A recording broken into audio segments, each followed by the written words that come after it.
Welcome to Gone to Texas, a podcast about AMC's Preacher. My name is Alex, and I have not read any of Ennis and Dylan's Preacher. And my name is Nick, and I have read all of Ennis and Dylan's Preacher. Today we will be discussing the series finale of the AMC series titled End of the World. We will not be spoiling any of the comic, but we will be discussing the details of the series through Season 4, Episode 10, so pause this and go catch up before you listen to the rest of the episode. If you enjoy this show or any other show on the Midwest Podcast Network, please consider heading over to mpn.bz/Patreon and pledge as little as $1 a month to making our network even better. Special thanks to Jason K. and Gojo, who have pledged at the level of $10+ per month. We have other shows on the Midwest Podcast Network, such as ones about video games, horror movies, FX's The Alienist, and HBO's Westworld. Find out more about these shows, as well as how to support them at MidwestPodcastNetwork.com.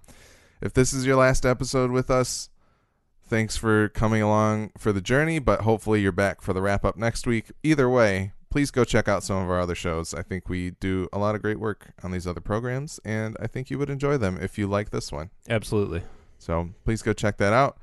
But in the meantime, you can find more episodes of our podcast at g2tpodcast.com. We're also G2T Podcast on Twitter, and you can send feedback to g2tpodcast@gmail.com to tell us what you think of our podcast and share your thoughts on AMC's Preacher so we can read them on our show. Send us corrections, observations, or anything regarding Preacher or our podcast, much like these corrections from Scott C. He wrote in with subject line, Boo Berry Burgers. He said, "Hi guys, just a gentle correction about a couple of comments you made on the Fear of the Lord episode. Tulip made Boo Berry Burgers, I'm pretty sure. Remember in Season 3 in Angelville, she had a dream sequence where she was eating Blueberry cereal. The closed captioning called it Blueberry Burgers in this episode, but I'm pretty sure it was a callback to that Angelville episode where she was in purgatory." Interesting. And prior to, in Season 2, when Bruce brought up the fact in the Discord that she was eating Blueberry when they were in the apartment with Denis as well. That's true. It's one of her favorite cereals, clearly. So thank you, Scott, for writing that in. I think Blueberry Burger sounds like something I would want to try. Blueberry Burger, I don't really think I want to try that much. Yeah, I don't know about that. Like the blueberry, I'm like, there's probably some weird, like, I could see like a blueberry compote or something working on Yeah. like some sort of burger, but maybe not beef. Maybe like a duck burger or something. Maybe. I took it as they were just foraging. Yes. And that's all that was there. That's was a what bunch I of was blueberries, thinking too. But the blueberry thing kind of makes sense. It makes more sense and it Yeah. fits with the rest of the show. So I like it. I think it's funnier. But if you like pureed blueberry into like bread, into like breadcrumbs, you could use it as like to a make the binder. patty. Yeah, that absolutely. Maybe we should try this. Yeah. For the Food of Preacher YouTube show. There's not a lot of options. No, there's not. We can cook up some human leg and eat it. Yum. like Hair Star did. But thank you, Scott. We also had another email from our friend Yoop. Yoop wrote in with a wonderful email. As always. Subject line, Dutch Waterline. He said, "Hi guys, this season is a bit of a mixed bag, but your podcast always makes me laugh and appreciate the show more. In regards to the flash forward, I hate it when an episode starts with a scene and then it cuts to a few blank earlier. Just make the beginning compelling instead of leaning on a moment of what's going on here, folks." Totally agreed. He said, "I do like it in games like Uncharted 2 or Tomb Raider, but there it is used to get you hyped and get you used to the mechanics of the game." Makes sense. "I was laughing out loud when you managed to get on the subject of Dutch water engineering. I am not an expert on the subject, but our king is. He studied water management, so you can say that it is in our DNA. Fun fact, in order to defend against Spain, we built forts on the side of the river, but by the time they were finished, the war was over. I hadn't seen the waterworks for myself, so after finishing the podcast, I drove down there, and it was pretty cool to see. They were built after the Great Flood of 1953, in which 1,836 people died. Now there are dams that control the flow of water." And then he sent a map. He said, "This is to where the water came in 1953. Keep up the good work. I am looking forward to the podcast when you are going to read the comic." So, you are my favorite person. This is the most wonderful email. The fact that we were able to push somebody thousands of miles away to go and check out something local that you brought up kind of on a whim of the conversation that we were talking that about. he's never seen before, which is I'm like falsely equating that to like I feel like, oh, you should have seen that.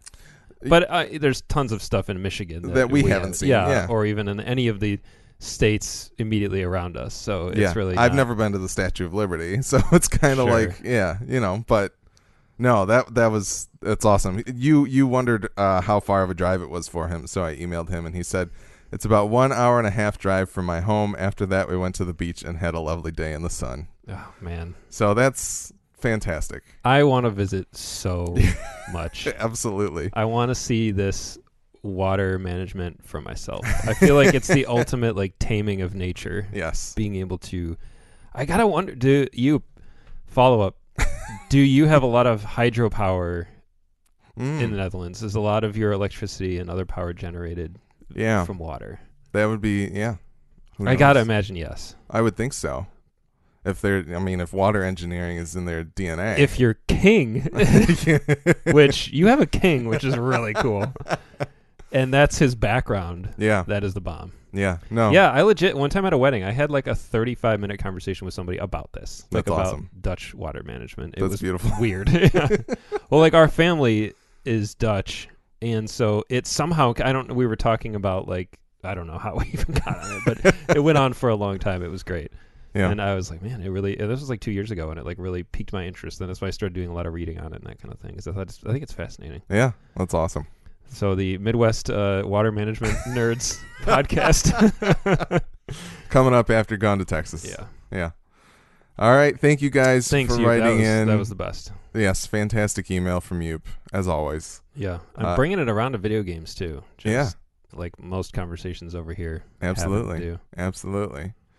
But yeah, we did get a tweet from Anthony. I guess maybe I can preface the our episode with this. I gotta pull it up real quick because I'm not prepared because I'm not a professional. But he tweeted his thoughts on the episode at us, and he said on the finale. Yes. Okay. Is this spoiler free? Yes. Okay. Well, spoiler, yeah, except for his thoughts. Well, that was a terrible ending. Holy shit. So thank you, Anthony, for writing in. That was it? That was it. And woo! I almost responded to him with my thoughts. I'm glad I didn't. Because let's give some general thoughts on this finale real quick. Okay. My first viewing, I was like, wow, I am extremely underwhelmed. Okay. And I watched it on Friday night. And then last night I came home at like midnight and I was like, I got to get these notes done. So then I started watching it for the second time. Okay. And I feel like my second time around, I have more appreciation for it. Good. I was able to digest a little bit more thematically of what was being shown to us. Mm-hmm. And I could kind of do more with it. But how did you feel about it? Initially, right when it ended, I felt really warm and fuzzy, which is how I wanted to feel. That's good. That's how I feel at the end of the book. So that's the feeling that I wanted at the end of the show. So on that front, I liked it. Yeah. I do think it's messy. I think the whole season is a little messy. I feel like thematically it's all a little messy. Yeah. I can't tell if it's because they didn't have a coherent plan from the start or if it's because they were rush. Given one more season and they had to rush and they didn't trim the things that they maybe should have trimmed. I don't know if it's because another option is that they just weren't interested in focusing on the same things the book is. Mm-hmm. And the book has the advantage of having time to draw these things out. And another benefit of that medium of comics is you can spend a few issues really hitting the themes hard and then take a few issues to kind of cool off and regroup and reposition everything and advance the characters through the world and then put them into another situation where the themes kind of come back and you can kind of have this ebb and flow. And that's not to say that TV can't or won't or doesn't do the exact same thing. But this season, they just didn't really have that time. And I don't think that they spent their time too wisely. Yeah. Which I love the show and the characters so much that I have a hard time holding it against them. Yeah. And it's one of those things where I am usually very overly critical of the things that I like the most because I want them to perform, so to speak, to reach the level that I think they're capable of. But at the same time, I kind of have like a weakness where I'm like, oh, that's okay. Yeah. You did your best. Yeah. kind of thing. So it's being able to appreciate it for what it is rather than what you wanted it to be. Exactly. Is a skill. And that has been the key struggle this entire show that we've done for me. And it has only amplified this season because I knew we were facing the ending. Yeah. I think they got a lot really, really right, in my opinion, about the ending in terms of an adaptation and as a work on its own two legs. I do think that there is a lot that doesn't really work super well. And I think there's a little bit that you kind of have to do a little bit of the extra work and a little bit of the extra, you have to go the distance on your own to kind of get the most out of it. Yeah. Which is something that I think you and I are both very familiar with because we tend to really champion franchises and movies that need a little bit of help. That were doomed. Yeah, needed some help. So this is not unfamiliar territory. Yeah. I think I liked it though. I liked most of it. I liked the second half of the episode, I guess. The first half I was kind of like, oh my God. Yeah, what the fuck is going on? Still with this shit. Yeah, and it worked. I think it worked for me for the most part. I am very excited now to go back and rewatch the whole thing because now I just feel like I have closure. Yeah. I know definitively what was adapted from the book and what wasn't. And that is such a relief. Yeah. Like, closure is honestly the best and only word I can use to describe how I felt when it ended. I think it makes sense. I felt like Cass. I was like, okay, we can be done. There's so much dangling in the balance of, like, are they going to hit the beats that I want them to hit? You know, how is this all going to play out? We're wasting time with certain things. So now when you go back and watch it again, you can spend a little more time appreciating it for what it was and knowing what's going to get hit and that type of thing. So that makes sense. Yeah, I'm curious to know what Anthony thought was so bad. Just all of it, or like didn't like the very, very, very ending, or what if he's read the books, if he hasn't. So I know how I feel as a reader of the books, the things that I got and the things I didn't get, and I'm really curious to hear what you have to say. Yeah, no, Anthony, write in. We'll obviously, I think we're going to plan to do a season wrap up at least, and so you know, write in. We'll have an opportunity to talk about it. I'd love to know a little bit more about your feelings, but let's get on with the recapping. Yeah, let's do it. So, start with the teaser. A major arrives at a missile silo to deliver nuclear launch codes. Upon delivery, she and one of the lower officers shoot the other two people in the room to take command of the silo and watch the Apocalypse Variety Review to await Humperdoo's performance. Back at Masada, Humperdoo appears nervous and Cassidy tries to psych him up. God goes to leave the dressing room when Cassidy asks what the point of it all is, and why wouldn't God just blow up the world and end it himself? God says, that's cheating. You all have to play your part. Free will. That's the fun. And he heads out the door to take a spot in the crowd. He also has some glowing eyes, which... Yep. That was cool. Yeah. I'm glad Cassidy got to ask that question. I'm also not super happy with God's response. Like, I think, but something did come full circle with me this episode that did not connect previously, and it probably should have connected previously. Okay. The fact that God hates Genesis because it removes free will. That somehow did not really occur to me, and I don't really know that the show does a great job of explaining it. You understand that God hates Genesis and thinks it's a stain on heaven and hell. But there's this interesting, like, to me, it kind of opened up this interesting aspect of, like, is God, like, God is very clearly directly affecting a lot of things, but he still understands that there's an aspect of free will. It's like he's almost bound to play by the rules that he put out for this experiment still. And I think it's very messy, like you said. It's something that I don't think the show does a great job of, like, fully fleshing out, but I do think there's something there that I could eventually arrive at. Yeah, I hadn't thought of it that way, but I would agree with that, and it still is in keeping with God's immense, like, hypocrisy. Yeah. God is seriously Dr. Evil in this. He's the ultimate, like, monologuing, can't help himself, theatrical, Dr. Doom supervillain. Yeah. and he loves setting people up to fail and watching his own machinations play out. And he gets off on that for sure.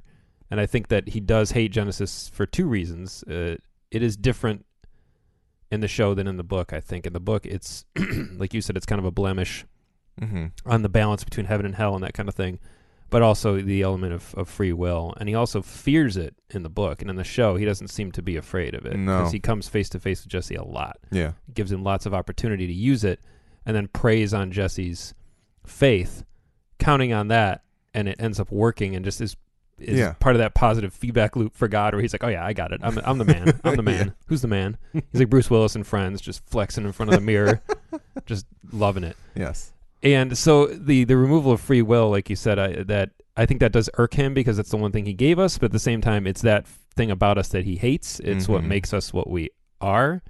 And so it's this paradox that God can't It's where solve. we went wrong, but also part of his great design. Part of where we went right. Yeah. And like, is it Jesse that says it towards the end of the episode? Yeah, that it's a miracle. Yes, like, humanity is a miracle. Yeah. Which was kind of one of the main points of Watchmen also. And in my opinion, one of the scenes in the movie that works better than it does in the book is when Dr. Manhattan realizes that, like, oh wait, creation and life is into itself a miracle. Like there's that it's flawed and messy, but it's beautiful. Yeah. And that's part of, I think, God's problem is he loves that, but also hates it and can't rectify it in his own mind. He's almost kind of like Clue, if we're going to harken back to one of those franchises that needs some help. Am I to create the perfect system? Yeah. You can by not. Like, you did create the perfect system. It's just, it happens to be, its perfection is what does he say late at the end? It's unattainable. Yes. Yeah. Everyone watch Tron Legacy. Yeah, please do. It's so good. We're going to do a podcast where we review a minute of Tron Legacy every week. Have we ever reviewed it on any of our shows? That is so weird. It is very weird. That is weird. What year did it come out? 2010? 2010. Yeah. 10 years next year. That gives us 15 months to make it there. When did we start this show? In 2012? Or not this show, but okay. The network. Yeah. 2012. Okay. But anyway. Yes. Yeah, so it's that creator-creation relationship that everyone and it's like we as the creation of God will never have the full picture. Like it's almost like every time somebody makes something about this, we're trying to reckon with what it all means and what God is and why he would do the things that he does. Yep. And we'll never understand, right? Or it's possible that we will never understand, or maybe until we die then we do understand, or who knows what it is. But like right now, as people make these things and they try to pull at that question, I think the paradoxical nature of it all is very much the like things aren't perfect, and in a way that is perfect, and that's what it's supposed to be, or what it's meant to be, or the beauty of it all, that kind of thing. So I think it's it's what makes us human. Yeah. Anything else about the teaser? Is this the Gene Kelly moment? Yes. God has stories about Gene Kelly. I was like, what the hell does that mean? Yeah. Like God's just gonna. I will say I'm disappointed that Cassidy never asks God point blank about the Big Lebowski. About the Big Lebowski. Yeah. What a tease. That is a total whiff. Like, I wonder if there's a deleted scene or something somewhere that just did not make it in. But I mean, yeah, what a missed opportunity. And I don't give a shit what God's answer is, because I'm sure no matter what his answer would be, I would have loved it. But you would think Cassidy coming up against God would be like, what the fuck being was in that? A green room with God. Yeah. Exactly. And knowing that he kind of sucks, and just being able to be like, hey, man, why? Or even Cassidy just being like, I was going to ask you about the Big Lebowski, but now that I met you, I understand. Anything, Any acknowledgement of this joke they've been setting up since season 1, right? The finale of season 1? Yep. Come on. Yeah. Can't do that. That's one miss. There are things, I don't need to know what was in Jesse's letter to Tulip. I'm cool. Yep. I don't need that shit. Yep. Tell me. Give me the answer to the Big Lebowski. The Big Lebowski. Maybe we just have to tweet at Seth Rogen and be like, dude. What the fuck? Yeah. Yeah. Or we tweet at Mark Harlick, get his thoughts. Yes. Yeah. What would God say about the Big Lebowski? That's what that interview needed to have. Well, now we can do a follow-up. Yep. All right. Act 1. Jesse tries to fight the Saint, but easily gets knocked down. He invites the Saint to kill him, but says that the parents won't be happy. The angel and demon have arrived to defend Genesis. Featherstone pours her heart out to Tulip and then attempts to kill herself when the gun jams. Tulip fixes the gun and lets Featherstone know that doing what's right for you is sometimes the most righteous thing a person can do. She then makes her way to Humperdoo's dressing room and locks them all in. Jesus and Hitler are in an all-out knockdown, drag-out fight while Star is on hold with tech support when the clock strikes 0. Jesse and the Saint fighting. Yep. Some interesting stuff. Did you expect the parents would show up to fight? No. That makes a lot more sense than Jesse fighting the Saint. Yes. Yeah. Clearly Jesse gets kind of knocked down and it's like, all right, then. Yeah, why even try? Uh-huh. But, he delayed enough to make it happen, I guess. I don't know. Yeah, I like the fighting that happened. I like the way that it, like, it's kind of hard to talk about the stuff because once again they kind of like intercut between a lot of different things at once. Yeah, we got that kind of multiple windows happening at the same time, which I really loved. This episode was directed by Sam Catlin. Okay. Also, by the way. Well, yeah, look who decided to come to work. He showed up for one. But yeah, it showed. It felt like more in line with episode 9. Yes, which rhymes. And I liked. Yeah. Featherstone kind of pouring her heart out, talking about what her life was like before she met Star was sad. Was pretty sad, like just kind of seeing her take stock and figure out what's going on. It's exactly the kind of person in real life that an organization like the Grail would prey on, for sure. Absolutely. Someone who's down and out and doesn't have anything. Mm-hmm. It was a bummer. Yeah. Yeah. And Tulip fixing the gun was pretty good. Mm-hmm. Her kind of be like, oh, 6 hour firing pin gets a little hot. Yep. She just knows in and out. Yep. Yeah. What was Featherstone's? Sarah? Is that her name? Sarah Featherstone. Yeah. Yep. Yeah, that was. Yeah, I really love Julianne Emery. Mm-hmm. I love what she did with Featherstone over the course of this whole series. She made her way more interesting than she is in the book. Yeah. And she's great in the book. Like, this is not a slight against that. I love her in the book, but she's just relegated to a more specific function and she has less depth to her. Mm-hmm. She's hilarious and she's a perfect foil for Star in the book, but she's more interesting in the show. Yeah. I feel like I'm doing that thing now where, like, here's the baseline and I have to take each character and determine, like, okay, were they better in the book or the show, which I always do after adaptations. And it's stupid. Well, it's a stupid thing to do. No, but I can't help it. It's not necessarily which one was better, but what did you appreciate about what was done differently? Sure. You know, right? No, man, it's black and white. Which one's better? I did the same thing after. Again, I'm coming back to Watchmen because that came out 10 years ago. Yeah. After I left the theater, there was so much like, okay, what did I like more? What did I like less? It was mostly less, but there were a lot of things that did work. So that was. I feel like that was the first adaptation like that where I was really forced to, in my mind, to kind of put it on trial and be like, did it work? Yeah. Because prior to that, a lot of stuff like Batman movies, for example, like, no one cares. It's not an adaptation of a particular story necessarily. There's rumors that the next one is going to be, which if it is really cool, but that's another topic for another podcast maybe. But that Watchmen is like such a sacred work to so many people. Well, that it's it was one of those things that was unfilmable. Yes, unquote, that's true right? too. Yeah, and it had gone through several development times. And anyway, and now that we live in this era, 10 years later, after just comic books being snapped up like crazy, we have no choice. There's like prequel comics to Watchmen that are out. Yes, and all kinds of different. We're gonna get a TV series. But even beyond Watchmen, like all these shows that are being drawn from graphic novels and comics and stuff like that, you can't help but start to compare them, because if it's a specific story like that, it's like, oh, there's an Avengers movie, cool, all right, well, there's 50 years of Avengers comics to draw from. It doesn't matter. Yeah. You can't, and if it does matter that hard to someone, like, oh, wait a minute, you really screwed up that arc. Like, shut up, who cares? Well, you know what's really interesting? But it's like if they're going to make like Planetary into something, that's like 26 issues that I love, and then I'm going to be like, oh, okay, well, wait a minute, you have to get certain things right. Yeah. You know? Well, the interesting, like, it's interesting that you say that. I don't know if you watched any of Chernobyl on HBO. No, is that based on a book? Yes. But they ended up doing a companion podcast where the host of Wait, Wait, Don't Tell Me, really? Peter Sagal, sits down and talks with the screenwriter and the creator of the show about each episode. Cool. And they talk about what was different and what he changed and what roles he kind of merged into a single person. Okay. So you kind of get this comparison off of reality That for sounds the show. awesome. Yeah, I think you'd like it a lot.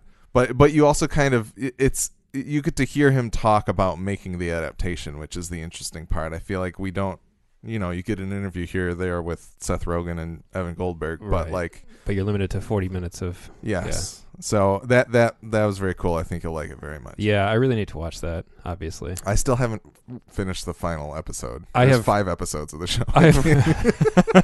I've read unequivocally every single person who has started has been like, "Oh my god!" Like right in the first episode, just like this is too much. It's incredible. Yeah, I gotta check it out. Jared Harris is in that, right? Yes, I he like is. Jared Harris. Jared Harris is very good. Back to Preacher. Yeah. Okay. Yeah, Featherstone. This is our last opportunity to do this. To digress like hell. It is. That's not true. We'll find something else. Yeah, right. We have 2 more shows coming up. That'll be about those other shows and everything else we want to talk about. Yes. Too. Yes. Yeah, Featherstone's very good. I liked her character. As you said, Julianne Emery's fantastic. I feel like I've become a fan of hers since she appeared on Better Call Saul and on this. So I think, she'll be somebody to keep an eye on. Absolutely, anyway. Yeah, she's great. Tulip locking herself in with Humperdew and Cassidy. More on that in a little bit. The Jesus and Hitler fight I thought was ridiculous. I don't really know what it came to. I loved it. It was funny, but in the end, I'm kind of like, well, Jesus killed Hitler. They're doing like wrestling moves on each other. Yeah, I thought it was hilarious. Yeah, well, and that was funny. Hitler like doing a weird pile driver with Jesus outstretched on the cross. Yeah. I was like, all right, I get it. Okay, that's what they were headed towards. It was inevitable. Yeah, but and yeah, Star being on hold with the tech support. I just like the way he said Adnan. Yeah, Adnan. But yeah. It feels like Star has gotten progressively less German and more English, like his accent. There in like this scene, I was like, he's basically just British again. I don't really care, but Star has definitely moved away from feeling very Germanic to more Anglo. Yeah. It doesn't bother me. That's interesting. I feel like I should go back to like an earlier Star episode. It was just in this scene in particular, I was like, is this the first scene they shot with him? Because he felt so not like he used to. He's just It was just a rehearsal where he was using his. And it was one of those things where like I kind of thought for a half second yesterday in the finale, like, why didn't they could have just made him English? Like I think Pip Torrens is English, yeah. Yeah. So you could have just made Star British. No one would have cared. Like it doesn't matter. He doesn't have an accent in the book because it's a book, so it doesn't really matter so much. Yeah. It was like when Doctor Strange was coming out and Benedict Cumberbatch had been cast, and everyone was like, "Oh, well, you can't do an American accent." Well, first of all, yeah, he probably can't. He's a very good actor. But B, if they decided to make Strange British, no one would have cared. Yeah, like it doesn't whatever. matter. Yeah, exactly. Like a character like that, it's fine. It doesn't matter. Yeah, yeah. But anyway, it just amused me that I was like, he sounds English. Yeah, whatever. There was a good moment with Cassidy and Tulip.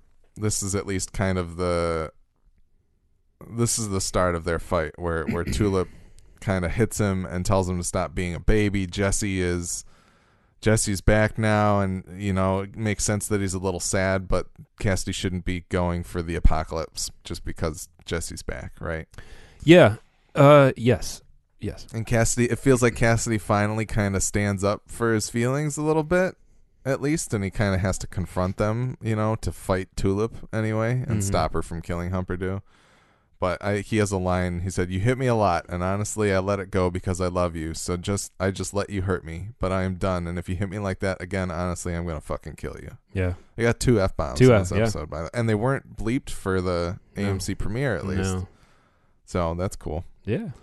Love a good bit of swearing. Yeah. Swearing at women. On the cable TV. Threatening women with violence.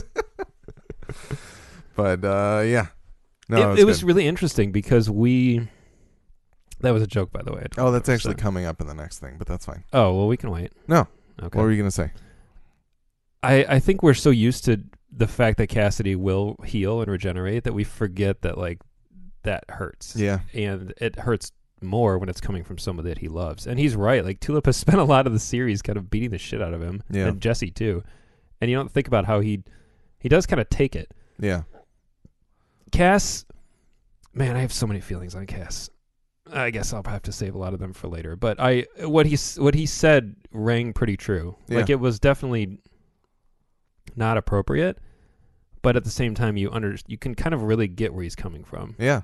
And yeah, that is right. But what Tulip says is obviously what goes. Like, listen, I've been in love with Jesse since I was a kid. He's back now.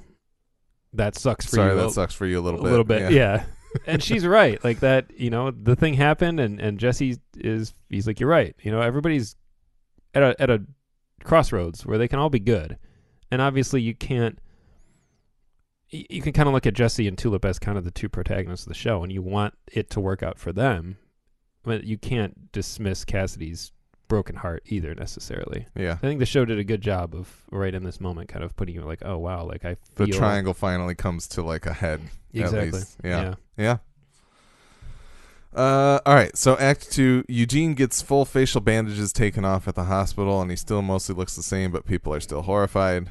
The Saint proceeds to kill the angel and demon. Jesse tries one last appeal to the Saint of Killers, and it seemingly works because the next time we see them, the Saint kneels in front of Jesse, and Jesse slices his throat with the angel's sword.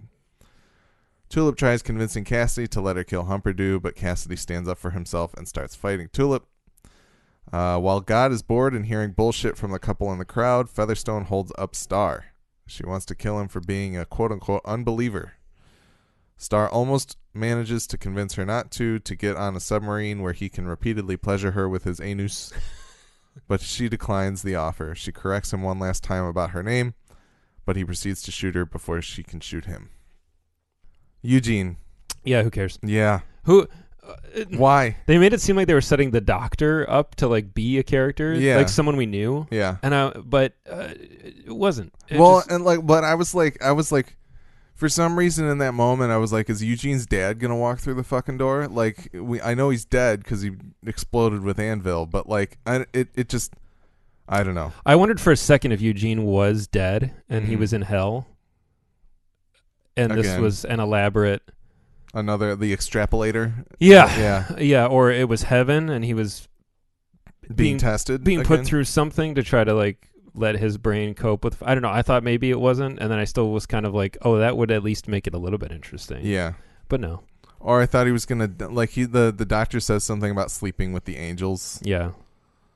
So I think he's giving him. I mean, obviously, it's an opportunity to kill himself and go to either heaven or hell, but. It feels like they're at the end of the day, their only point with Eugene is that like you have what you have, and you have a hand you've been dealt, and it's up to you how you choose to play it.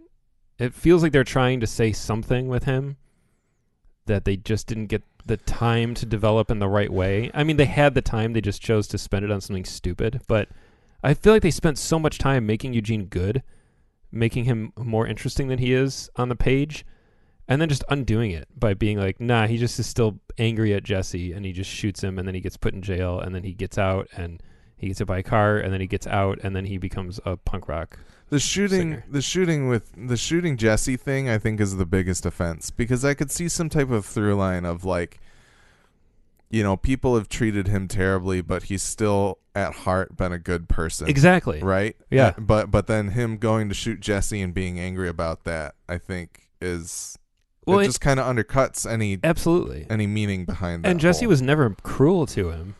He sent him to hell. Until he sent him to hell. Yeah. Yeah, and that was obviously, I'm not trying to take away from sending Eugene to hell, but like he treated him well prior to that. Yeah. And it's weird for Eugene to not recognize that, to hold on to his empathy through hell, but then also not be like, I don't, and like he's like, I don't understand why you did this to me. Like, no, like Jesse didn't know that was going to happen, and he gave him this heartfelt apology and things like that. So it's just whatever. It's a waste. Yeah. Jesse killing the Saint. Sure. Cool misdirect, I guess. I don't know. Yeah. But not really necessary. We'll come back to that. Yeah, we will. We talked about Tulip, God being tortured talking to the idiots in the Grail. I thought was pretty good. Yeah, they like waspy mom and dad in the crowd. Yeah. That was playing grab ass. Yeah. And she's like, he just sent a text. And oh. I love that God too keeps trying to be like, wow, how about that if I like? He just is like trying to get caught up in the moment. Was this the moment where it cut to the variety review and someone was playing hot cross buns on their recorder? On the recorder. Yeah. Yeah. Yep. That killed me. Yes. How perfect. I think it will. Let me double check. I think it was. Yeah. Either way, that was a very funny moment. That was so good.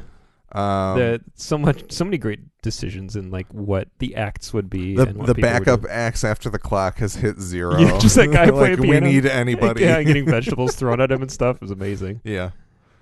I really liked the fact that God went out to bask in his yeah, exactly. finale. Yeah, it was perfect. Rather than watch backstage, he wanted to be out there amongst the people. It was really interesting. Yeah. The end of Featherstone. Yep. Sad, but I think still very fitting for Star. Cold and calculating, as we've expected to come from him. Absolutely. But yeah, I don't know that there's a whole lot more to say about that.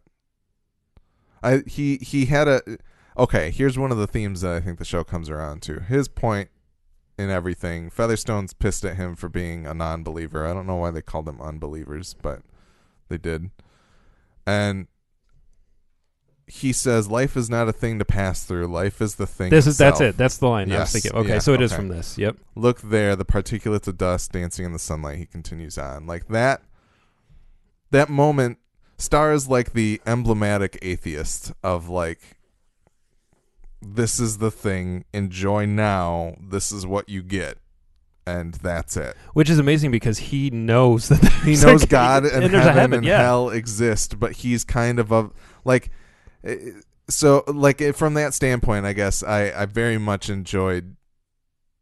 I don't know. We'll talk more about Star later with where he ends up, but like the idea that he is interfacing with all of this fantastical stuff or religious, the religious ideals of everything, and yet he still is.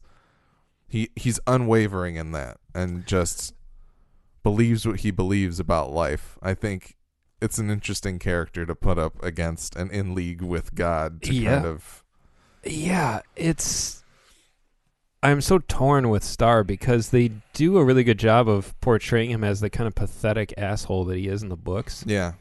But they do give him this extra layer of depth where like he's kind of the ultimate at playing the game. Yeah. He still thinks he will get one over on God. And he wants to survive in the end. And I think he understands more than anybody that it is not black and white in terms of where you end up after you die. I think he knows he can do a lot of despicable stuff, but as long as he follows the general rules, he'll get to where he wants. Mm-hmm. He's the most aware of all the characters. Like God straight up says at some point, I think to multiple characters, like it's gray in terms of who does and who doesn't. Like you don't automatically go to hell for this. You don't automatically go to heaven for that. He tells Jesse that other believers of other religions aren't necessarily going to hell because they don't believe in God. Exactly. Which in that moment, it's hard to know what God is saying just to appease Jesse. Mm-hmm. So obviously we're kind of caught in that manipulation from God as well. But I think that based on who we've seen was in heaven and stuff, when like Fior and all that, or wait, that was when Jesse was in hell.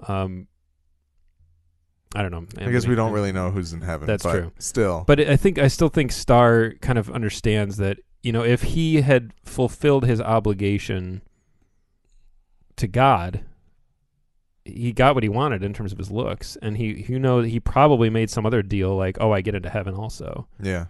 No matter what. Yeah. Because he is playing the game. And I think that's kind of the unfortunate, I don't want to say it's reality because no one knows, but I think that's kind of the theory put forth by the creators of the show is that, you can't, if you're a really mean person at heart, but you do what you're supposed to do, you can maybe get to heaven, and it doesn't matter what your intentions are. If you do something evil, you might go to hell. Like it's well, a little but gray. at the same but time, then we see what happens with the saint, And so there's these loopholes. Star, also. well, and that's like praying at that's them talking about the kind of the hypocrisy of it all, like the idea like I can do whatever the hell I want, and if I ask for forgiveness, then I'm good. Exactly. But which I think is also in line with Star. Maybe so, but with Star's ability to basically he's like an attorney. He's like a really good attorney who could like read between the lines and find the loopholes. And his conversation with Featherstone last episode, though, is the thing that kind of leads me to wonder. Like he says, "Do you really think we'd get into? He says to her, "Do you really think you'd get into heaven? Like you've done all these terrible things in your life, that kind of thing." So there might be part of him. I don't know. It's hard to say. There might be part of him that's kind of like, there's no way I'm going to heaven, so I'm going to continue. I'm not going to let the apocalypse happen to me. I want to continue living a life as long as I can. I think part of that, too, though, is him also just being mean to Featherstone because he knows that's what matters to her, and he's being cruel to her because that's what he does. Yeah. But either way. More to come on that. Yeah. Featherstone's death. I like that she corrected him. I couldn't recall if she tried to correct him earlier on in the show. Did. Yeah, so it was fun that she tried one last time. But like after several seasons of not trying. But yeah. Act 3.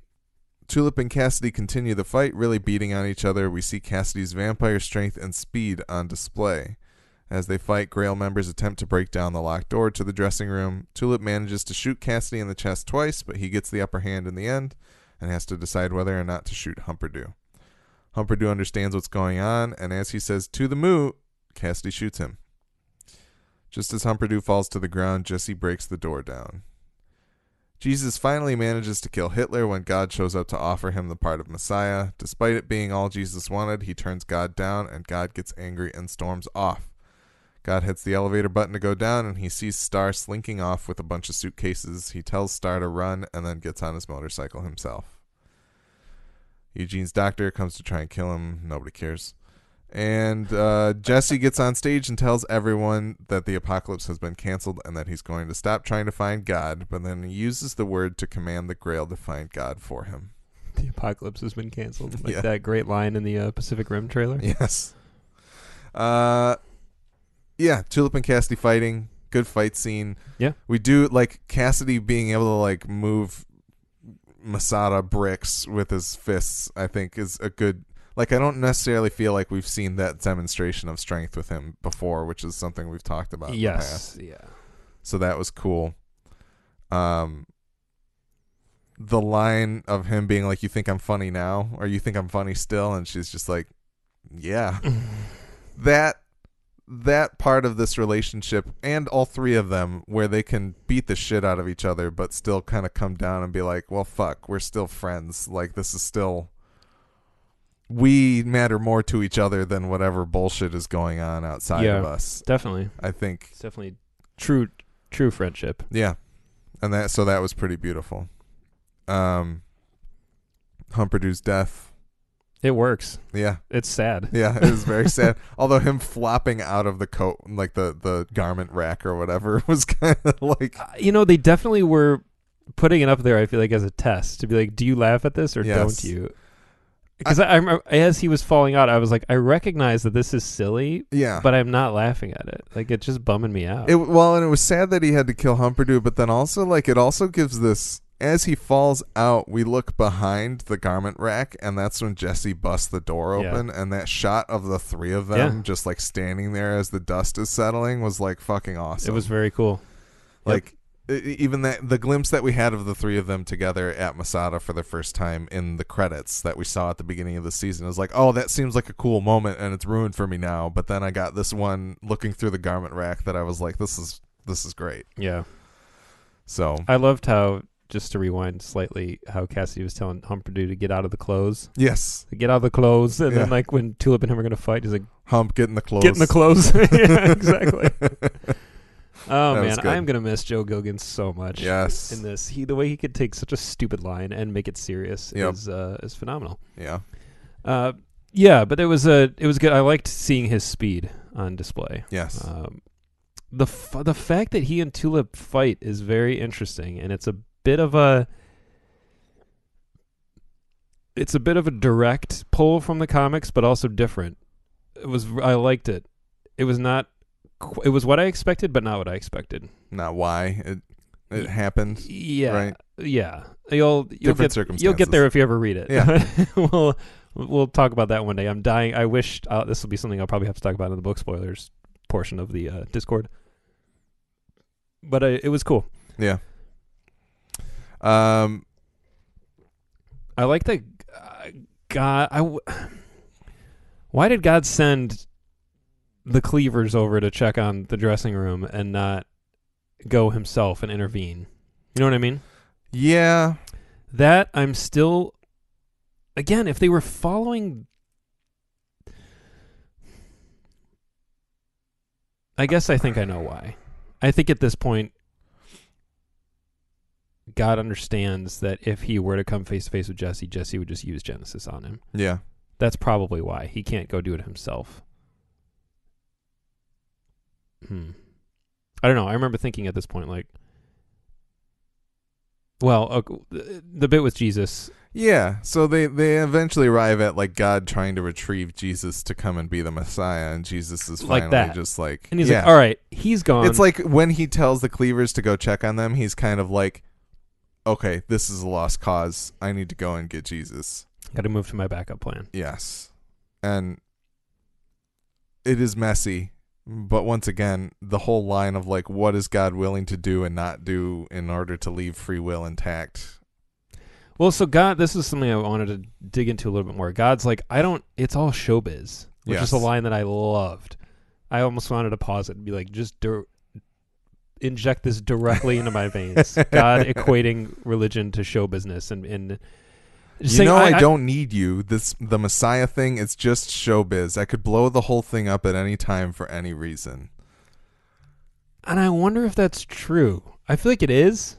Because we saw him do it with the dinosaurs, but I mean, so theoretically or like physically, yes, he could do that. Yeah. But like emotionally and mentally, can he? That's the I whole don't thing. think so. I think that's what we get to, especially by the end of the episode. Like, there's part of God that still thinks there's a chance, right? Yeah. Well, I think he's a junkie. Yes. Like he's an addict.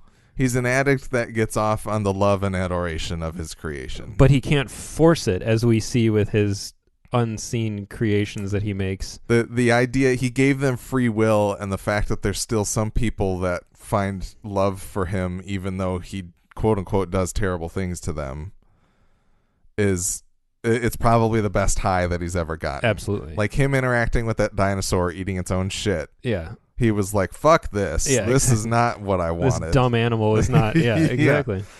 So, yeah, like I think that's kind of what was playing at my mind. It's like, yes, we've seen him cause, the end of the Jurassic and the end of, dinosaur prehistoric life.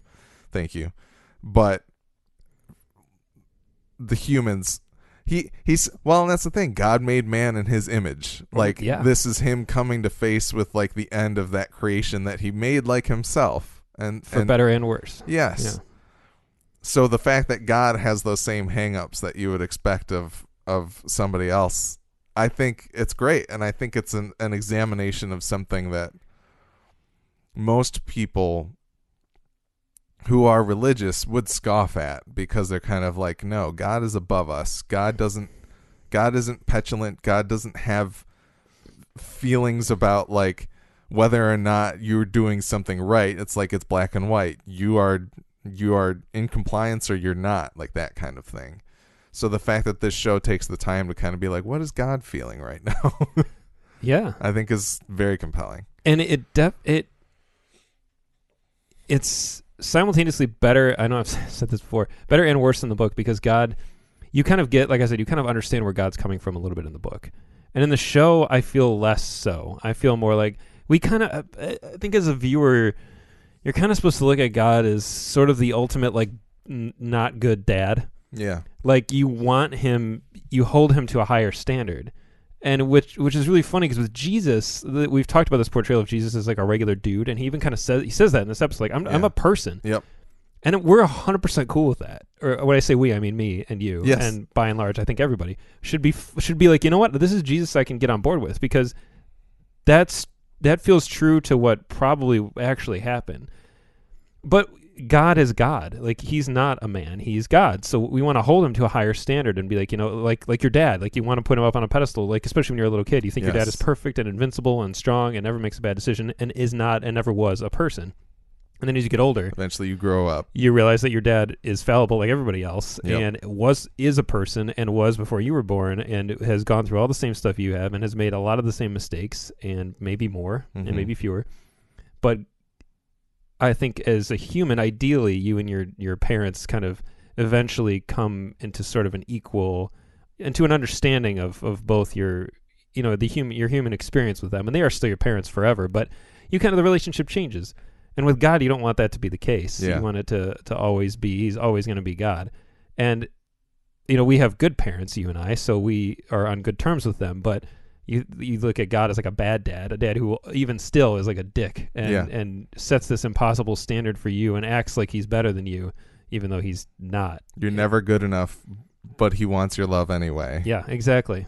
And he doesn't want to earn it the right way. He wants earn it in spite of his actions, and wants to manipulate you into it instead of just being good and setting a perfect example or a good example and doing the right things to earn that love. He wants to just trick you into it, basically. But for him, that's valid. That still counts. Yes, it's amazing. Yeah, it's amazing.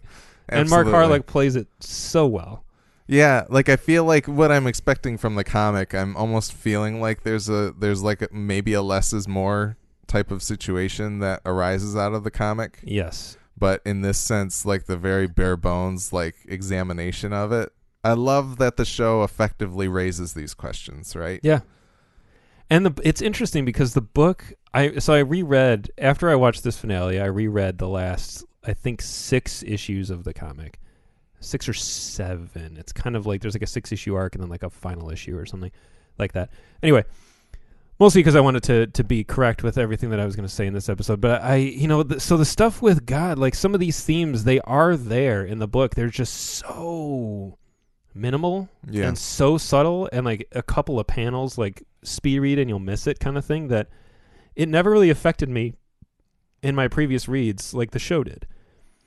So to that extent, the show did an amazing job of bringing these kind of ideas to the forefront.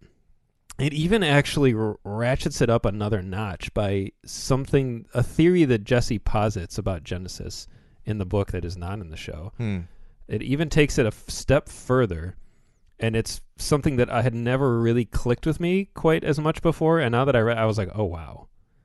And I come to Preacher and love Preacher for the kind of there's a multitude of themes, like I've said, and a lot of them are very broad, and the ones that click with me more are kind of the ones more about the humans and the way that we as the creation are, and less about the creator and his motivation. Yeah. Because I'm more willing to accept, like, okay, I don't need to know the why, I just need to understand the situation and how the creations react to it. But now, after watching this and then rereading that stuff, I'm kind of like, ooh, there's a little more here than more to mine. Then, even though God is only in the book like 4, maybe 5 times, it's very, very few. He does a lot while he's there, which is great. And it's different. But as far as the show goes, I think this all worked wonderfully for me. Yeah. Yeah. I think the first time around, I don't know. I guess we're still maybe getting there before I can really talk about why my initial impression was not as favorable. Yeah. But TLDR, I loved this exchange with God to Jesus. And like, Jesus should know this. Yeah. Which is why it's even more heartbreaking. Yeah. And for God to just flat out finally have to tell him, like, dude, come on. Like, the writing's been on the wall. Yep. You're Jesus. Like, and then for him to just be like, all right, I'm out. Yeah. And and that's the thing. Jesus is kind of like, I wanted this, and you had Humperdoo, and I don't want it now. Like the kind of, like you had your perfect son or something like that, kind of, and I'm not that, and I've accepted it, kind of thing. I thought it was beautiful. Yeah, beautiful moment for Jesus. Also, Jesus killing Hitler. Yeah, and covering it up with the carpet or whatever. Kind of the ultimate weird. Yes. good guy, bad guy fantasy. the ultimate archetypal battle. Yeah, exactly. This works for me. This use of Hitler, this is what I wanted. Yeah, I don't have any qualms with it. And it might be just what we've gone. Like, maybe it would have been a different story if we came to it in season 4, as you said, and season 2 and 3 with Hitler didn't exist. It would have been so much better. Yeah. If I had come into season 4 and been like, oh my God, Hitler, oh my God, Noah Taylor's playing Hitler in the show again, fantastic. Yeah. It would have been such a different story. Yeah. Seeing Star with the suitcases just felt like a cartoon to me, and it was great. perfect. Yeah, it was very funny. God getting back on the motorcycle, very good. Just bailing out. Wherever that location is amazing. Yeah. Yeah, with Those- like the the desert, long but like road. little like streams that are near it too. Pockets of water. Yeah. Yeah. So cool. Very cool. If anybody listening to this is in Australia or familiar with Australian geography, Yeah, Tristan, write in, please. Yes, or anyone familiar with Google enough to figure out what that is, that was a very cool location. Yeah, somewhere in the outback.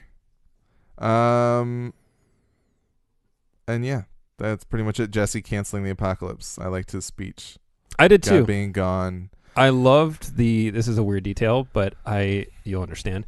The clock behind the countdown clock, Yeah. once it was in a room with somebody and I kind of see it to scale and like really was able to take in like the design of the clock, for lack of a better term, it reminds me a lot of some of the clocks. There's one just like that in Inside, the game by Playdead, Yeah. which I love so much. And as soon as I saw it, I was like, ooh. And then suddenly that whole amphitheater reminded me of some of the spaces in Inside, and it just made me like it even more. That's I thought interesting. it was really That's cool. an interesting juxtaposition. If anybody here listening likes video games and has not played Inside or Limbo, play them Go both. do it. Not necessarily very preacher related, but Not at all. the bureaucracy of Inside may be a little like the Grail. Yeah, kind of. Just play them anyway. They're fantastic. Yes. They're two of my favorite games of all time. But yeah, I think Jesse arriving at this moment of like,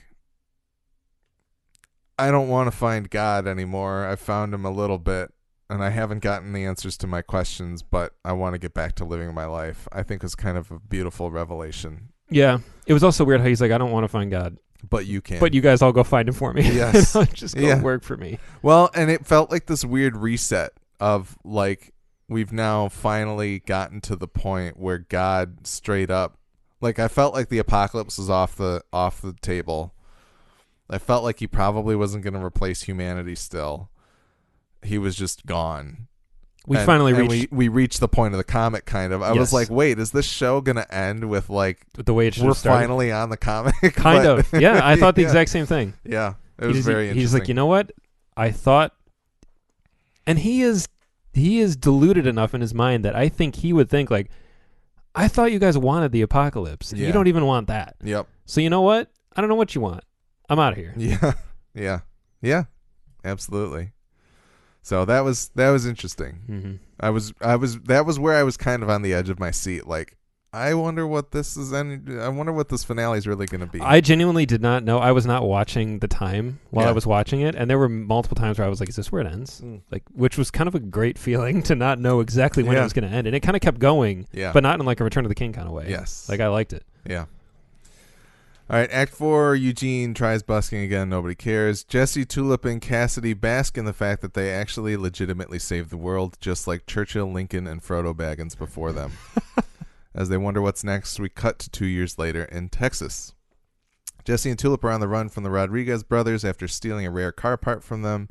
They're certainly back in their element, and Jesse seems legitimately happy.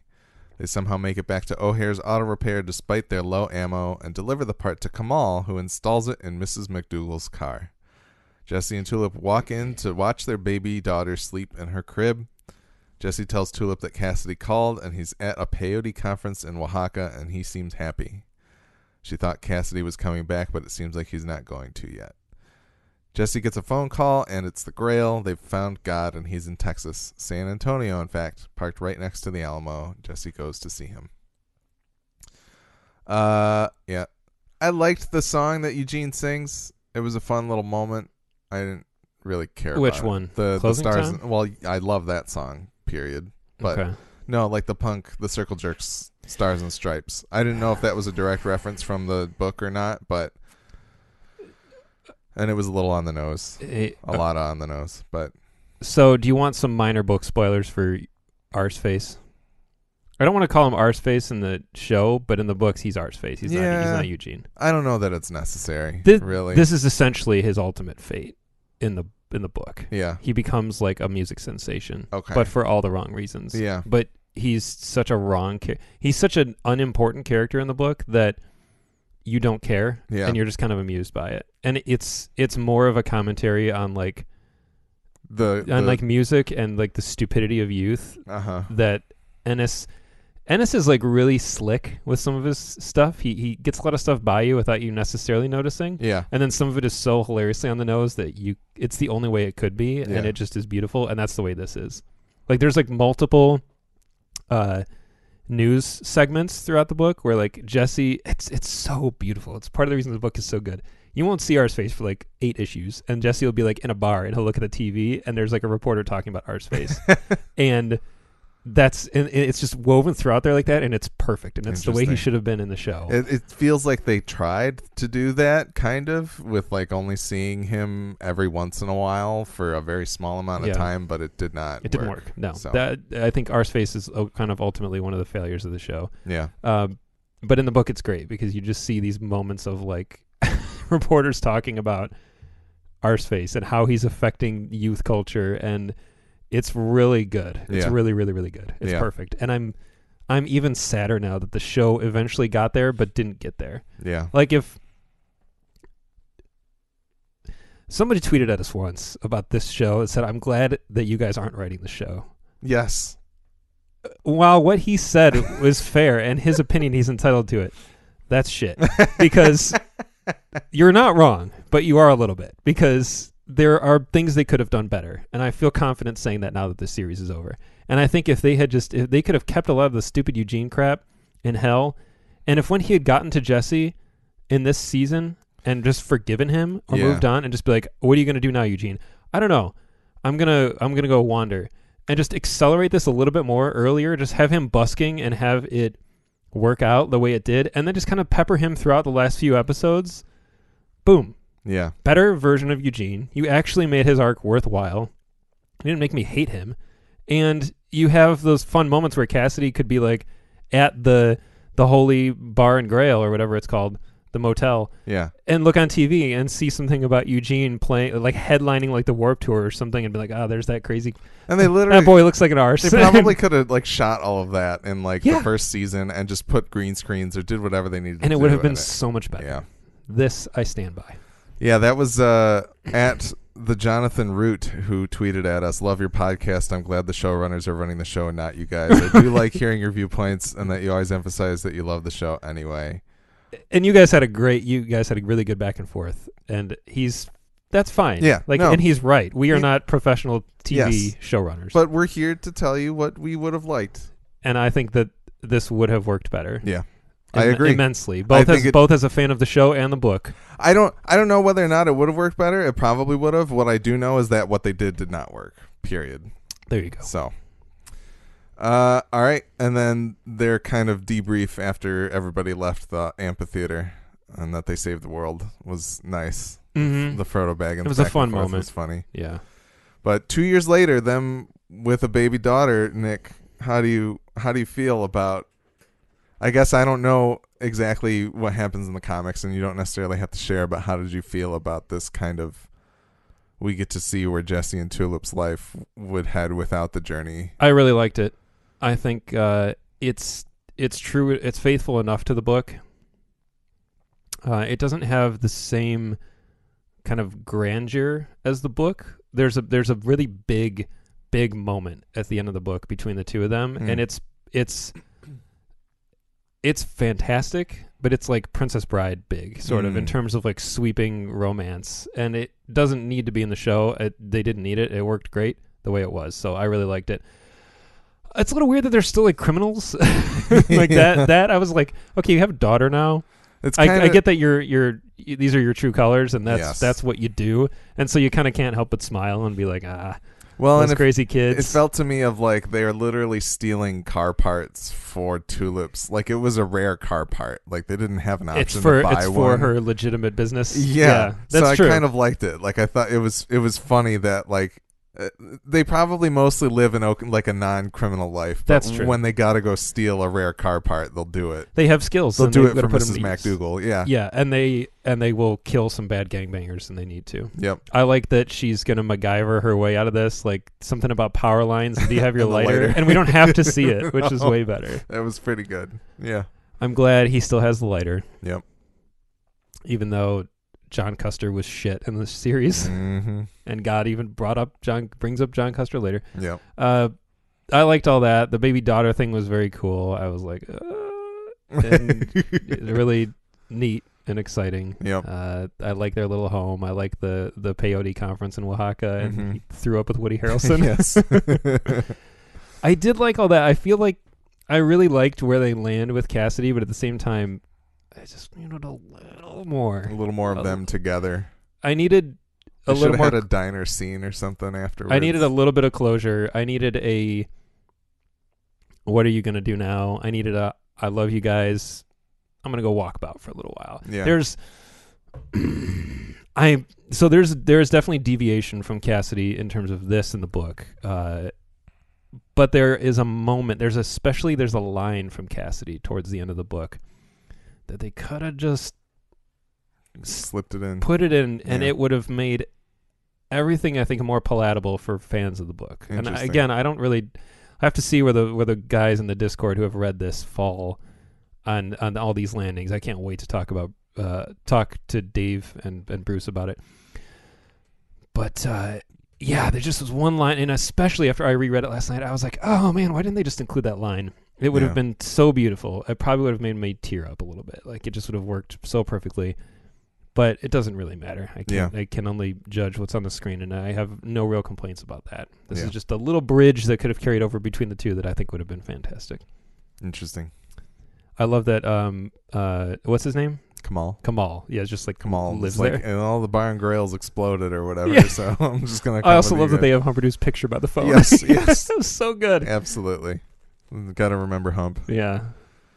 Yeah. No, I enjoyed all of it. I enjoyed them getting to their life, and just kind of Dominic Cooper's like.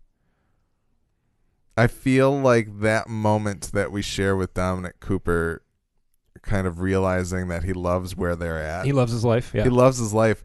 Part of me is like, I wonder if this is the first time that he's realized and felt that in 2 years. Yeah, maybe. You know, and I just think that's kind of a beautiful moment. Well, you have those moments in like real life where you ever have like a moment when you're talking to somebody you know really, really well, when you're best friends or relatives or your significant other, whatever, and you're looking at them and all of a sudden things feel hyper real. Yep.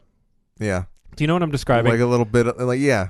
Like you're paying more attention than you ever do normally, where you're really looking at somebody and really seeing them. Even if, does this make sense what I'm saying? Yeah, I think I experience it in a different way though. Okay. For me, it feels like deja vu. Sure. It's kind of like I feel like we've had this argument before, or like, you know, you're going to arguments. No, but like a playful argument, like, you know, we've talked about this thing before, or we've been in this situation before, and you just kind of like see like it's like you're pulling at the fabric of what the relationship has always been and will always be, kind of thing, and like it just comes into focus and it kind of pulls you out for a second. You and feel a like, little removed from, yes, but at the same time, for me, it's like I'm so hyper focused for a second that everything feels just ultra realistic, but like more like I'm more in the moment than I am normally, but I'm also like kind of removed from it because it feels so surreal. It happens with my wife all the time because like I just catch these moments sometimes where she's like talking to me or I'm just looking at her and it feels like I'm looking at her for the first time. Mm-hmm. Like I'm really seeing her because I see her every day. And so, you know, with somebody that you see every day or you know, like we see each other once, twice a week, whatever, you kind of get so used to somebody's face and appearance and everything about them that it kind of, on a sensory level, is pushed down a little bit than from other stuff. Yeah. But once in a while, you get those moments where you really dial in and you look at someone, you're like, wow, and you really take in everything, all their features, and it's like you're really seeing them almost for the first time again. Yeah. And I don't think it's a bad thing at all. It's not like it's just natural that you get accustomed to certain things. But I get these moments all the time, and I'm really grateful for them. I'll just be like looking at my wife, and she'll like say something that makes me laugh. But I have these exact moments all the time with her, where I'm really looking at her, and it's just like the first time I saw her, and I love it because it's the same. It's the same thing where just like my heart and my insides feel just amazing. Yeah. And I just have these moments. So I'm so glad you mentioned that, because when the camera was hanging on him, and he kind of does that little dumb grin, I was like, man, I do that all the time with my wife. And the other thing is that the other person isn't a part of it. No, really. And they look at you like you're a weirdo. Yeah, they're like, what did you? Yeah, absolutely. It happens all the time. Yes. And it's beautiful. It is a beautiful thing. Again, Dominic Cooper and Ruth, just work it out. Those kids just work it out, guys. You can't. That's not acting. The way he looked at her, that's real. Yeah. Well, you kids. I need your best friend Joe Gilgun to come in and be like, "Would you twos work it out?" Some heads. Yeah. Yeah. All right. Act 5, and there is an Act 6 for this episode, so we're not quite done yet. Act 5. It is like Return of the King. Jesse dismisses the Grail army, and several of them fall to the ground in the same clothes they were wearing 2 years ago. After a brief demonstration where Jesse uses the word on God to change night to day and day to night, God offers Jesse a drink, and they sit down and talk. Jesse asks about kids with cancer, whether all other religions are wrong, and whether there's life on another planet, but it all leads to the question he really wants to ask: is his father in heaven? God explains that he denied Jesse's prayer to put his dad in hell, and that every moment in Jesse's life after that was an expression of God's love. Then God requests that Jesse love him back. God offers to return to heaven to keep humanity in place, all if Jesse tells him he loves him. Jesse turns him down because he thinks humanity will be better off without a needy little bitch like him around. Jesse tortures God with the word and then tells him to go about whatever he's doing on earth. God thinks that the perverse power of Genesis is the only reason Jesse could stand up to him, so Jesse uses the word to release Genesis. God asks why, and Jesse says, "I don't fucking need it," and then he punches God in the face. God gets Old Testament angry and threatens to release his third creation on the world. Jesse tells him he thinks humanity is a miracle to be proud of, but if he had something better, go for it. In the meantime, he's going to go see a movie. God goes back in his trailer. We hear the tentacled creature squawking, saying, "I love you," but it doesn't seem like it's what God wants to hear. He puts his hand in one of the cages, and it appears to be bitten, as they all start wiggling their tentacles and saying, "I love you." So I don't know if I was not paying enough attention the first time around, or if it was the shock of the episode, but the first time this conversation played out in front of me, I felt disappointed. Really? Okay. And I don't know why. Like I think it took me taking these notes and watching this and really trying to understand what was being said. Like I think I was along for the ride the first time around, and I didn't stop to appreciate what was going on. So when I really was sitting down, looking at the words they're saying, figuring out what the conversation was about and why it went the way it went, it felt a lot better to me. I think the first time around, for some reason, I was wondering if Jesse would kill God, even though that seems ridiculous and like it would never happen anyway. I wouldn't think it would. But that final showdown with God, and the word gets used, and I was like, what is this all going to be? And the fact that Jesse releases Genesis, I was like, what the fuck? But then I come back around to it, and I'm kind of like, that's the ultimate badass move. Was I don't need my superpowers. I'm going to punch you in the face anyway, even though you're God. It was probably the most preacher thing to happen in the entire series. Yeah, so by the time I watched it the second time, I was like, wow, I think that's probably the core tenet of this whole thing, is Jesse ending up in a place where he's like, you're not worth it. I don't need to do that to you because, you're not living up to what we need you to be. Well, and he knows that he truthfully doesn't need Genesis to get his point across to God. He understands now that God's strength is his weakness. It's the belief and love of him. It's like this is kind of a thing in American Gods, but the idea that the fewer people believe in an entity, the less powerful it gets, which is true of really anything. If you don't believe in anything, it loses its power, so to speak. Its power over you. Yeah. And I think that's kind of his point, is like, I don't need Genesis to command you around. I could just tell you to shove it, and that's good enough. Because the thing that you need is my love. And you're not going to give it. You're not. And I will give it to you if you earn it. Yeah. I think he's also kind of like, God is not beyond redemption necessarily. I think Jesse's kind of telling him, you have free will. It's up to you. If you want, you could not have done these terrible things to me in my life. Kind of. And if you want my love, you can still earn it. In a way, it's almost like he has reconnected with his bad dad as an adult and been like, we can do this, but you got to put in the work too. Yeah. And the ball's in your court kind of thing. Yeah. It actually reminds me a lot of a conversation on Dax Shepard's show when he has Jake Johnson on. Mm-hmm. And he talks about how his dad was an alcoholic, drug addict, gambler, terrible parent. They did not have a relationship when he was young. And then when he was like in his late 20s, they reconnected. And he told him, like, you're still an asshole. Like, you were a terrible parent. You were a bad guy. You should have been there. You weren't. You failed. But here we are as adults. Let's try. And he gives them that opportunity. He does, and he even talks about how they've been reconnected for years, and they are close, and he does love him. And he's like, and we tell each other, but there is still this understanding that you wasted 27 years of time, but we can move forward and we can build something new. It won't be what it should have been, but it can be something great still. Yeah. And watching this, so I loved this. I loved it all. I loved this whole conversation I've only watched it the one time, but right away I was like, this is great. And that really reminded me of like a parental relationship, again, of like this idea that your parent can fail and fail and fail. But if you can find it in yourself to give them the opportunity to do better, hopefully they will. Yeah. And it's definitely less dismissive than the book. Like, Jesse in the book is pretty, I mean, in the show, he is definitely pissed at God. He's not like anti-God necessarily, but he is like, you deserve an ass whooping. Yeah. He's very Jesse. He's very book Jesse in this scene where he's like, I'm gonna take you outside and kick your ass. Yeah. Because you deserve an ass whooping. Well, and it, like a little bit of what you're saying doesn't necessarily ring true with me because of the fact that like we later learn that Jesse put the saint in heaven to kill God if God tried to come back, right?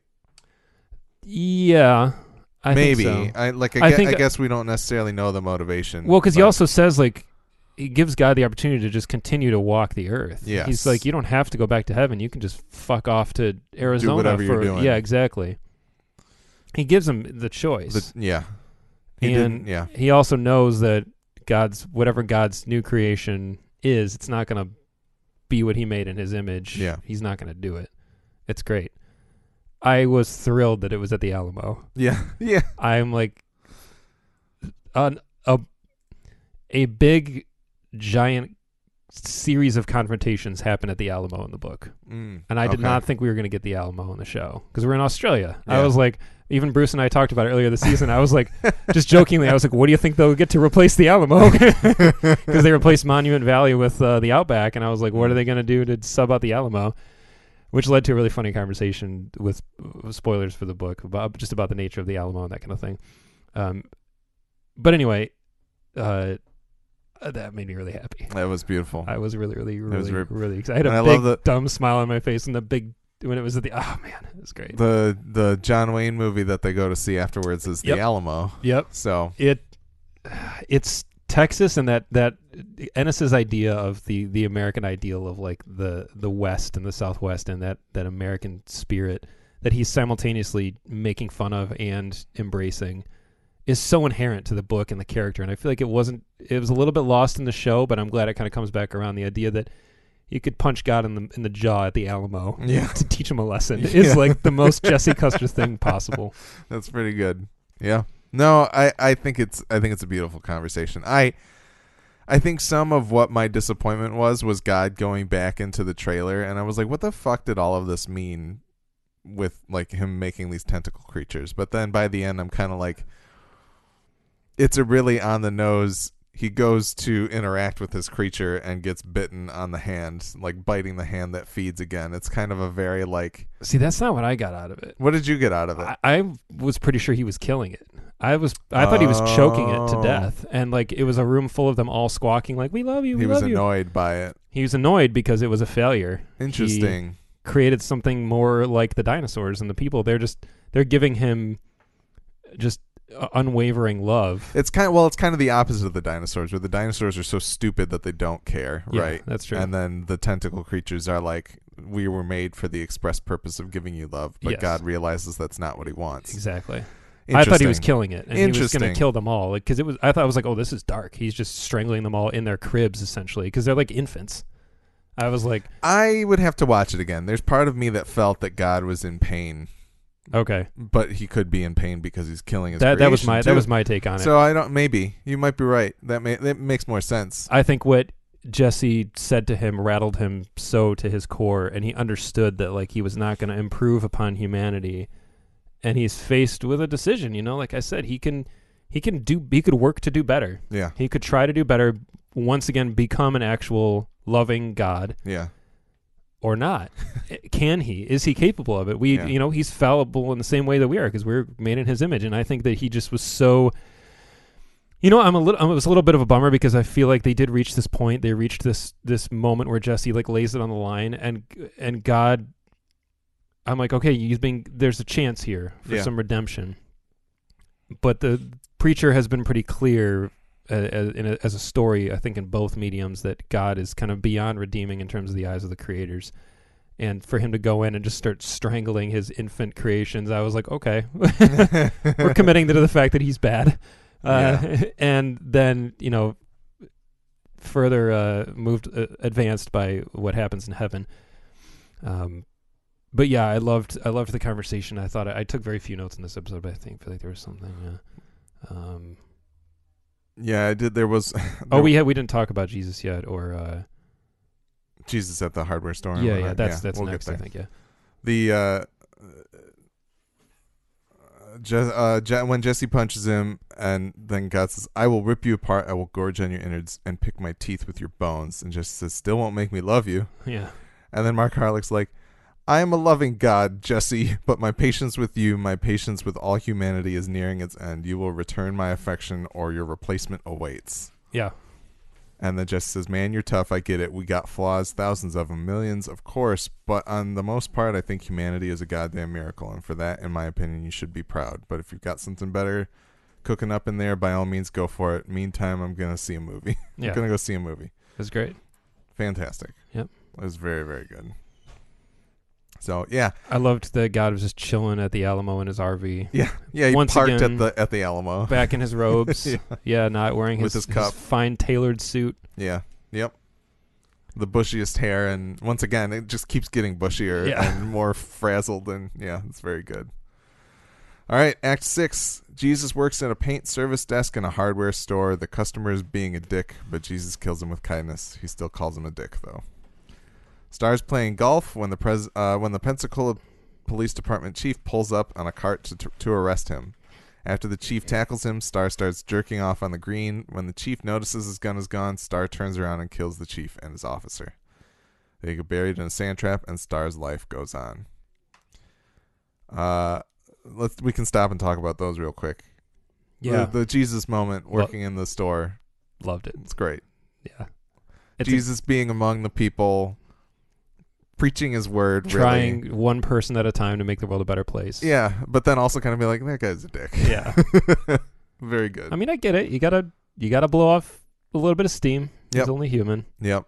Well, and it wasn't to make the guy mad. Right. It was just kind of a, that was a shitty interaction. You know what's funny? I had this conversation with my wife this morning before we went and got some bagels and coffee this morning, and I was reminded. Did you go to Barry's Bagels? I did. That's good. By the way, it's just called Berry Bagels. Oh, it does not have an apostrophe S. It's full circle on this finale It episode. is. Yep. This is our version of the Big Lebowski. We can't not bring up Michigan's weird use of apostrophe S. Oh God, or damn lack it. thereof. Yeah. Well, it's funny because her dad calls it Barry's Bagels, and I was like, I'm not trying to correct you to be. Dick. Yeah, I was like, but I think it's really interesting that it just says Berry Bagels. And he's like, no. And then we were at a party yesterday, and he brought it up. He's like, apparently it's just berry bagels. And I was like, dude, it is. It's also a franchise. It's not just in Michigan. Yeah. But I was reminded of this experience I had at a different coffee shop, which is much closer to you and shall go unnamed, where I was in line second behind somebody. I walked in. It's the first time I'd been to this place. And there was a woman in line in front of me, and she was very much the stereotypical kind of Karen, as the internet is. And I don't like using that word because one of my best friends is named Karen, and she's not like that. But she was kind of like that, and it wasn't too bad. Now, listen, I'm in my early to mid-30s at this point, and I've been there. I did my solid decade or so of retail. Been there. Yeah. Definitely was guilty more than once of mouthing off, being a little lippy with a customer. For the most part, I think I did okay, as I never got fired from any of these jobs. And I was frequently having to restrain some of my more loudmouthy, hot-headed coworkers. But I recognized in this moment she had said something a little off, and she was very indecisive, just kind of obnoxious, and ordered something, but then was like, no, wait, I wanted this, and they were like, okay, it was kind of like you didn't say that, but. And it's coffee. Come on. Yeah. So this was a few months ago, and I watched it unfold before me, and I was being pretty patient, whatever. So it happens, and the woman finally she says something, and it's a little bit. She complained a little bit, she was like, "Where's the whatever?" And the employee kind of turned around and under his breath, kind of said something. I don't remember exactly what it was, but he was just kind of it was a similar thing. And the woman was like, "Excuse me." And he was like, "Oh, nothing. Have a nice day," kind of thing. And she was like, "You just said this." And he's like, "No." And it made it worse for everybody involved. But I'm kind of at the age now where I was kind of with her. Yeah. I was like, you know what? You were being a dick, but the employee didn't have to do that either, because you got to have thick enough skin to just be able to let it roll off you. Yep. I said, you can say something later. You can say something to your coworker, 100%. And like I said, guilty for sure of being in that exact circumstance, and probably worse. Yeah. But the exchange was so weird, and I was reminded of it this morning, and now the show kind of calls back to that again. Jesus is doing it right. Yep. People are going to be rude. But again, you don't know what their day has been like. You don't know where they're coming from. And it goes the other way. I've been pleasant as hell and gone into a coffee shop or anywhere, and the employee has been kind of a dick. And sometimes I'm like, it's not really excusable, you're at work, which is the 30-year-old in me saying that. But at the same time, I remember what it was like where I'd have a really bad day, or when I was 20 and in college, I'd bomb a test or something and then have to go to work and just be it ruins your day. Yeah. You're having a bad day too. We all got to have a little bit of understanding, a little bit of empathy, and it's kind of what Jesus tells God even when they're in the room. Where he's like, how about some empathy, some kindness, some understanding, telling God, you could do that also, Dad. You don't have to be the way you've been. And it's perfect. I loved it, and I feel like that little clip, I hope that clip gets taken out and put on all social media, everywhere. Blast, and say hey, thank you. This is the way Jesus is in 2019, and this is the way Jesus would choose to be. So maybe we all should also. Yeah, absolutely. Getting back to the recap, God returns to heaven to find his angels slain. Well, we just talk about Star. Yeah, we do need to talk about Star. Yeah. Star. Not as long, but. Yes. Star on the golf course. He would be an exemplary golfer. Yes, absolutely. Executing on the German engineering of his body. But, no, that made a lot of sense. I'm a little questioning why the show chooses to allow him to live. Right? Yeah, it's interesting. It's an interesting choice. Why does he get away with it? Why doesn't he get a comeuppance of some sort, Not that he needs to die necessarily, but yeah, I think that's again a little bit of their message of it's not always fair kind of thing. Sometimes things work out for bad guys. Evil wins in some cases. Sometimes I feel almost like there's a meta reference here to some current political goings on, and how certain parties who should be held liable, absolutely, will just have been getting away with continue to play golf. Yeah, absolutely, for sure. It is Pensacola, Florida, right? So exactly. There was a Trump 2020 sign. In the neighborhood. Okay. After the 2 years later when Jesse and Tulip are running. Yeah, I thought so. They snuck one in there. That's good. That's Star's hair is amazing, by the way. It's even longer now. Yes. It's more glorious. It's shittier wig. A better, shittier wig. Yes. Beautiful. Yeah, I liked it. I still think they're kind of acknowledging that someone who knows how to play the game, how to play the system, can get away with it. Will continue to get away with it. Yes. Doesn't mean he won't eventually. That's very true. See some just desserts. That's very true. But all right. God returns to heaven to find his angels slain. The saint is there because Jesse gave him his last rites, and he made a deathbed confession. God tries to offer the saint love, but the saint chooses hate. The saint shoots God in the head, and he takes God's throne. What did you feel about that? Oh, boy. That's all I wanted. That's not true. That's not all I wanted, but I really wanted that. I wonder about the implications of it all still. It's beautiful. This is one of the main reasons I wanted to reread some of those last few issues. There's a lot of reasons, but this was one I was like, I want to remember exact, because I remember being blown away when this happens in the book. Yeah. So spoiler, this happens in the book. Okay, that's fine. Like my jaw dropped. Yeah. They do a very good job, but it's still better in the book because God talks too much. Like, yeah, he does talk a lot in the book. It's a lot of the same kind of thing, but the saint has a little bit more to say, I think, in the book, and he says it better. And but there are some almost direct lines, which is really cool. I would not have realized that if I didn't immediately reread it. But God's reaction to the saint in heaven is so much better in the book because he's stunned. He's like, oh, fuck. It's great. It's not even like a Wild West showdown. He's like, I am truly and thoroughly fucked if this guy decides to it's great. Interesting. But they do a better job of setting that up in the book. So the payoff is much better in the book. Yeah. He has definitely more of an axe to grind in the book than in the show. Okay. And it works a lot better. Yeah. But the fact that it happened was really cool. The wishy-washiness of the saint, the fact that he didn't kill Jesse, the fact that he wanted to kill Jesse anyway at the beginning of this episode kind of weakened it for me a little bit. They do a much better job in the book of him and Jesse having kind of a parlay. Okay. It's so much more satisfying, and it treats them. Jesse treats the saint the same way that he treats God, like kind of like a dude. Yeah. But he acknowledges you are way more powerful than me, and he does it, but it's more thoughtfully written and handled. That said, I liked it a lot, and I wasn't sure if it was going to happen. My feeling was always that when he sits on the throne, it's just because he's done. It's not. Yeah. He's not going to rule. He is not God. He does not have the power of the chair. This is not the what's the name of that chair in the DC universe? The Mobius chair or something. There is some chair flying around in space that a character who's really cool sits in, and I think it's called the Mobius chair. Yeah, yep, you're right. Anyway, this is not that. I think it's just God's throne. It's symbolic. But there is a connection but they do say something about God, when God gets to the throne, he's even more powerful. There's some sort of connection there. But anyway, I never took it as the saint is replacing God. He's not the new God. He's done. Resting. Yep. He's fulfilled his purpose. And in the book, he says, in the show, he says, I choose hate. Yes. In the book, it's more like, what do you want? God, it's the same kind of thing. What do you want? And the saint says, in the book, he says, to rest. Ah, interesting. He just wants to be done. Yeah. And that's better. It is better. Yep. Than being choose hate. I was like, okay.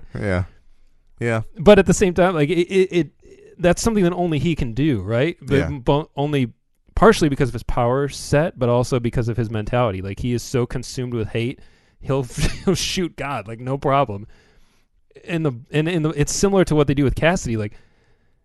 Tulip makes Cassidy kill Humperdew. Yeah. She doesn't do it. Yeah.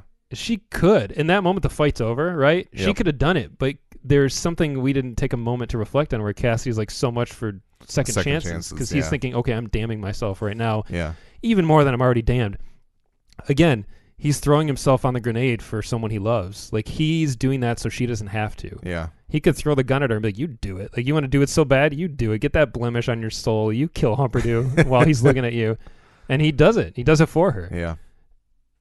Because he's the guy who just takes all that shit on his shoulders and does it. And again, it's they set Cass up to do that in the same way the Saint is set up to do this. He wants to do it, obviously, but it doesn't mean that he's not the best man for the job because he's the most capable. Yeah. Yeah, no, I like it more now that we've talked about it. Man, it was a beautiful visual, too. The way the brim of his hat pretty much casts him entirely in shadow and his arms on the... yeah. Give me that. That was again, right into my other veins. Just inject that shit into my veins. So sweet. Yeah. And then Jesse, Tulip, and their daughter sit and watch John Wayne's The Alamo at the drive-in as Genesis flies by in the sky.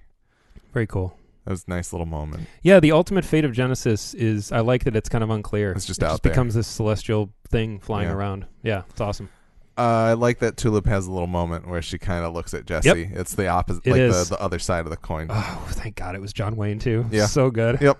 Finally. Yeah. Jesse's really digging on the John Wayne, as he should. As he should have been all this time. Exactly. Yeah. All right, and then 40 years later, Tulip and Jesse are dead. They died a year apart. Tulip first, Jesse second. Their daughter stands at the grave with Cassidy. She shares the story she heard about him and how her parents thought he was the toughest guy they knew, and Cassidy tears up. He remarks that of all the pain he's endured, getting shot twice in the chest by Tulip 40 years ago still hurts him. He remarks that he meant to come see them again, but he always runs out of time. And as he heads off, the daughter asks if they'll see him again, and he says, Jesus, I hope so. He hangs the umbrella on the gravestone and walks into the sunlight and burns up.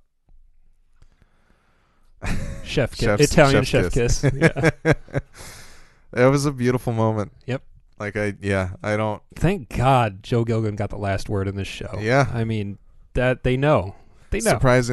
Surprisingly important that he did. It was, It was all beautiful. Mm-hmm. I loved it.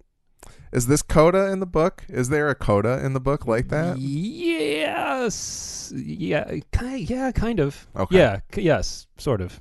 Ish. All right. That's all you need to say. It's different from this, but... That's fine. Yeah, sort of. Interesting. Yeah. The story does kind of end, and then you get, like, a little bit more. Yeah. Okay.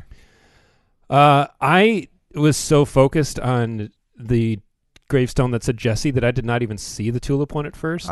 So when it cut to the two of them standing there, I was like, why does she still look like initially I thought it was her because I'm an idiot.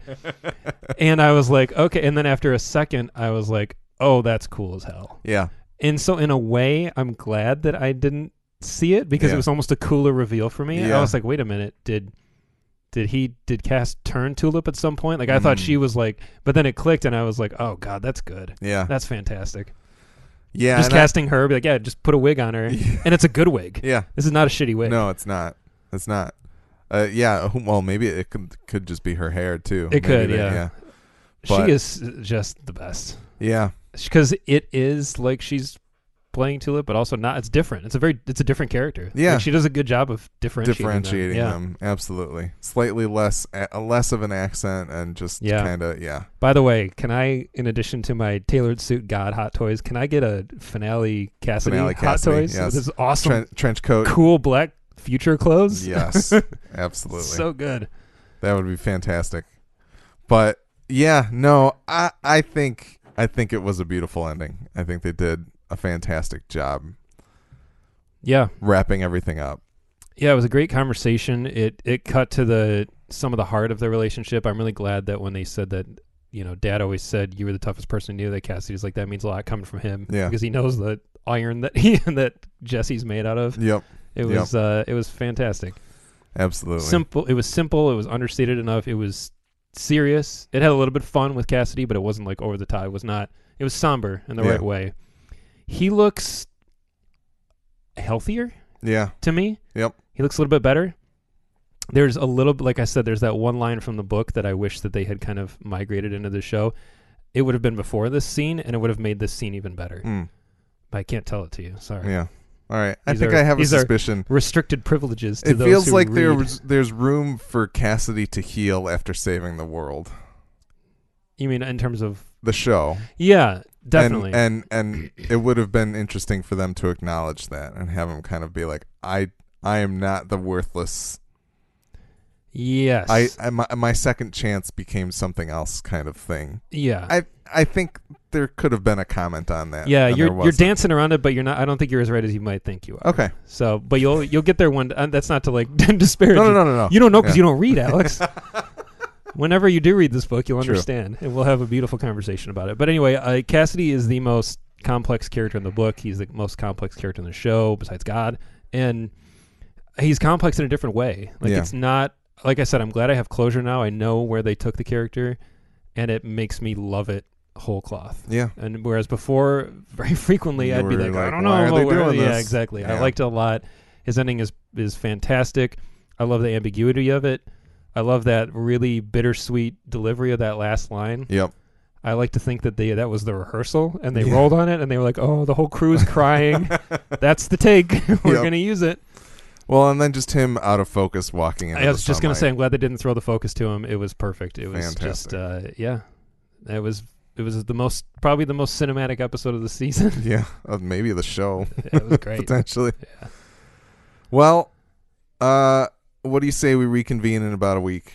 Talk about our feelings about the series overall, at least. If we can wrangle the gang together, we've got a lot of people that want to talk with us. Yeah. And we'll have to see how we're going to do that, if it's going to be over Skype sort of thing, or if we'll try to get people in person, or we'll see what we can do. Yeah, it might not be exactly a week. We'll figure out our post-season plans. We do still need to get in touch with Tristan. Absolutely. That's been a breakdown of communication on my side, so we'll make it happen, though. I'm sure a Spirit flight from Australia is a little expensive. Yes. Yeah. So, all right. Once again, you can find more episodes of our podcast on g2tpodcast.com. We're also on TV Time, Apple Podcasts, Stitcher Radio, and Google Play Music. We're also G2T Podcast on Twitter, and you can email us at g2tpodcast@gmail.com to tell us what you think of our podcast and share your thoughts on AMC's Preacher so we can read them on our show. Send us stuff to talk about on our series wrap-up. We'd love to know your thoughts if you cannot be here with us. Hit us with all the feedback you got. Yes. Series feedback, season feedback, episode feedback. Yes, absolutely. Critiques of this show are no longer allowed because the show's over. We can't improve them. True. Sorry. We don't care about any corrections anymore. Just let it be wrong. Our theme music is the song All In by The Red Thread and is being used under a non-commercial Creative Commons license. That's all for this episode of Gone to Texas. There is no more episodes of Preacher for next week to bring us, but still, go forth and speak the good word.